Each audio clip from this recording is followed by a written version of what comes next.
जैसा कि इस वक्त हम मौजूद है सखर बबरलो बाईपास रोड पर, जहां पर बुकला बिरादरी की जानिब से गुज़श्ता 6 रोज से जो है सिंध पर बनने वाले केनालों के खिलाफ जो एहतजाजी मुजाहरा है और सिंध पंजाब के इस वक्त जो रोड रास्ते बंद किए गए हैं। जैसा कि आप देख रहे हैं कि यहाँ पर हजारों लोग जो है सिंध के मुख्तलिफ छोटे बड़े इलाकों से रैली और काफिलों की सूरत में यहाँ पर शिरकत कर रहे हैं, जबकि यहाँ पर इस मुजाहरे के रहनुमा आमिर वराइच ने भी जो है अभी यहाँ खिताब करते हुए कहा है कि हमारा एक ही मुतालबा है कि यहाँ पर सिंध में जो बनने वाले सिंधु दरिया पर जो केनाल है उस मंसूबे का जो है नोटिफिकेशन जारी की जब तक नहीं किया जाएगा तब तक हमारा मुजाहरा जो है जारी रहेगा। फेडरल गवर्नमेंट की तरफ से बशीर मेमन साहब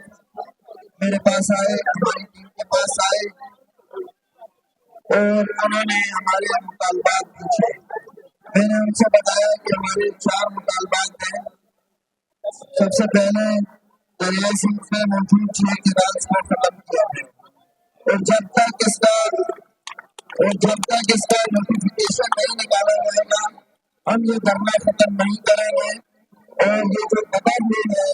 ये बबरली हमारे धरना का सेंट्रल पॉइंट होगा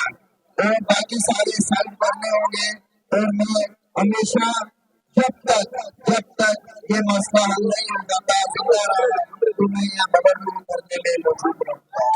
दूसरी जानब आमिर वराइच ने जो है अभी गुफ्तगू में कहा है कि हमने जो है 14 रुकनी कमेटी भी बनाई गई है, जिसमें सिंध के मुख्तलिफ बार्स के जो